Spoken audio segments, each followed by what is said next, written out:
Je crois vraiment qu'on aurait tort de penser qu'on doit regretter quoi que ce soit dans le soutien à l'élan démocratique, et en Tunisie et en Libye, parce que l'après nous plaît moins.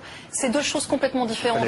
Quand Kadhafi promettait de noyer dans le sang Benghazi, bien sûr que sur le sol, il y a des gens qui étaient intégristes, djihadistes même, et il fallait les défendre quand même. Malgré l'hiver islamiste qui nous tombe dessus et qui était totalement prévu et prévisible.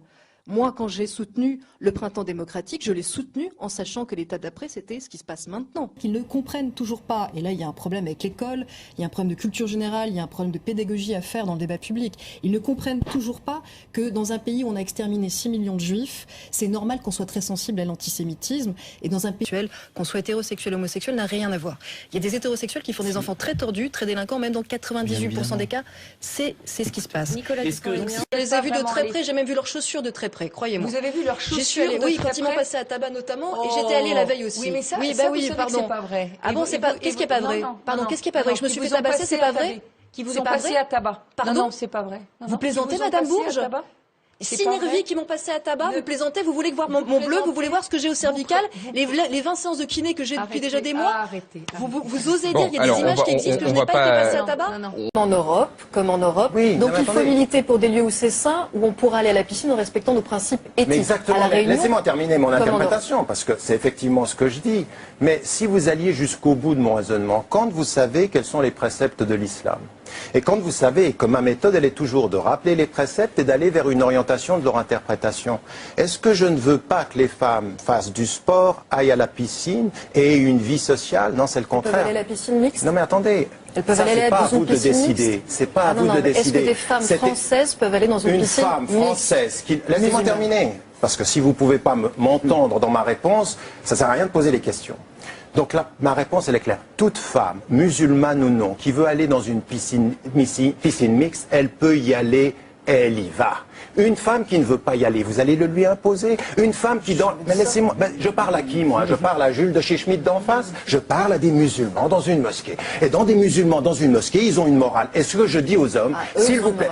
Non, mais vous avez une morale, vous aussi, mais elle n'est pas la même que la mienne. Laissez les gens avoir leur morale. Vous voulez que les gens soient libres à votre façon. Vous allez donc imposer, pour montrer qu'on est libéraux, qu'on aille tous à la piscine. Aujourd'hui, des femmes qui ne sont pas musulmanes, qui ne pratiquent aucune religion, elles vont dans des fitness où il n'y a que des femmes, parce qu'elles n'aiment pas le regard des hommes. Il y a des femmes aujourd'hui qui vont dans des piscines où il peut y avoir que... Et vous ne vous êtes jamais révolté pendant 20 ans, 30 ans contre les piscines, des heures pour les piscines des femmes juives. Pourquoi vous ne vous êtes jamais... Pourquoi vous... Non, je ne vous ai jamais entendu clairement. Non, attendez, je l'ai dit, mais vous êtes...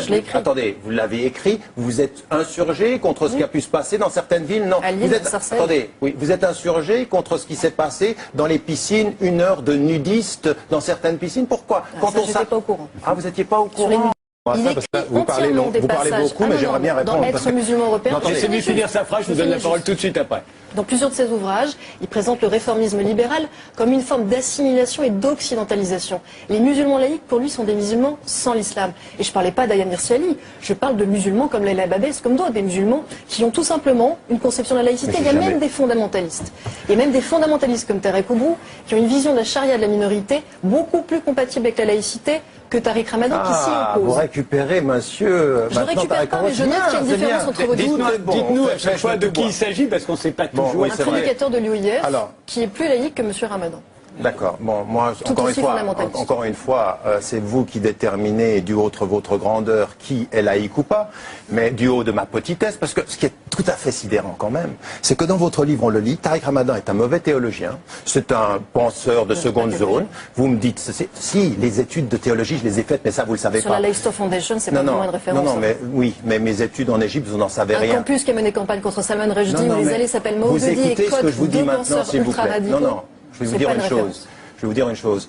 Un des premiers penseurs musulmans qui ait pris position contre la fatwa, contre Rushdie, il est en face de vous. D'accord? Alors vous commencez pas à tout mélanger. Deuxième des choses, mademoiselle, j'aimerais vous dire deuxième des choses, c'est que je suis un mauvais théologien, un téléévangéliste, et vous faites 400 pages sur un moins que rien en théologie. C'est bien, je veux dire, vous investissez. Un formidable rhéteur et un formidable stratège. C'est pour ça que vous l'avez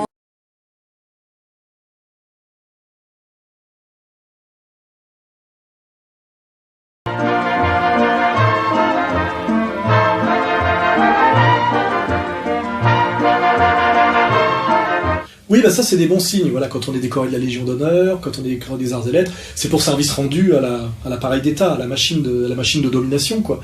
Et Caroline Fourest, qui fait le sale boulot depuis des années, à la fois de diabolisation des musulmans, mais soi-disant au nom d'une lutte antifasciste, et en prétendant lutter contre l'extrême droite. Je crois que même Chicha a compris que c'était pas crédible, alors qu'elle relayait des propagandes anti-musulmanes issues de l'extrême droite danoise. On voit que ces relais passent par Val. Évidemment qu'il ne s'agit pas des musulmans, il s'agit des intégristes. Ancien compagnon de M. Font, condamné à 4 ans de prison ferme pour pédophilie, passe par M. Bernard-Henri Lévy. Je sais pas, je vais vous faire un dessin ou pas, quoi. Saillant de Première Bourg, dont la trajectoire en France ne peut s'expliquer que par comment dirais-je, son israélité, et pas rien d'autre. Je veux dire, à un moment donné, il faudra avoir le courage de le dire, quoi. Hein, qu'est-ce qui fait le pouvoir de Bernard-Henri Lévy en France, qui est inversement proportionnel à son autorité morale et intellectuelle? C'est le fait, voilà, qu'il est juif et agent israélien, c'est tout. Et qu'on n'a pas le droit de l'attaquer à cause de ça, quoi. On est terrorisé par la toute-puissante communauté, c'est tout.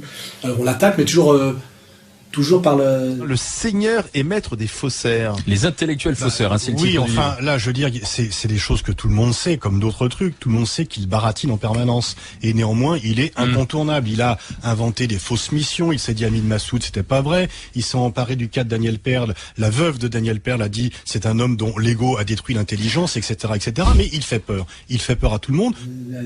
Des attaques molles, quoi.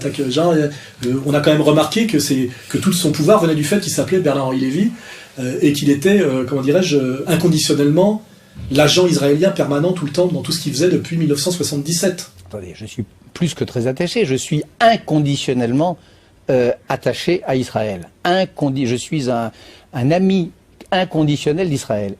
Voilà. Donc Caroline Fourest, qui fait partie de son réseau, il faut le savoir, et qui est une espèce de lesbienne hystérique, je le dis, c'est un constat clinique, et qui prétend incarner, comment dirais-je, la cléricature française, enfin je veux dire l'intelligence critique, alors qu'elle est à la marge de la marge de la marge. Elle représente une ultra-minorité, c'est-à-dire les gays, lesbiennes, trans, etc. Deux, le pouvoir sioniste, hein, même si on a compris ces filiations. Et là on voit qu'on lui remet les arts et lettres. Voilà, ben c'est très bien. C'est comme en URSS, à un moment donné, quand vous aviez le prix Lénine, ou que le prix Jdanov, quoi. Ça montre bien, effectivement, qu'elle est un agent de l'impérial, très pervers, qu'elle est là pour faire un sale boulot, qu'elle est payée pour ça, d'une certaine manière, hein, voilà. Et que si elle devait compter que sur ses qualités propres, elle aurait déjà disparu depuis très très longtemps. Voilà, donc j'en ai dit suffisamment, on en a fait suffisamment la conne du mois. Là, elle vient d'être condamnée par mon ami Frédéric Chatillon, que je salue, pour diffamation dans un de ses bouquins. Je pense que c'est pareil, ça c'est des cartouches c'est un peu comme Besancenot. Elle va être cramée très bientôt. Et nos amis de la communauté qui la stipendie et qui l'utilisent, l'abandonneront sur le bord du chemin quand elle sera totalement cramée, exactement comme ils le font systématiquement. Donc je pense que l'opération Fourest ne va pas durer encore très longtemps.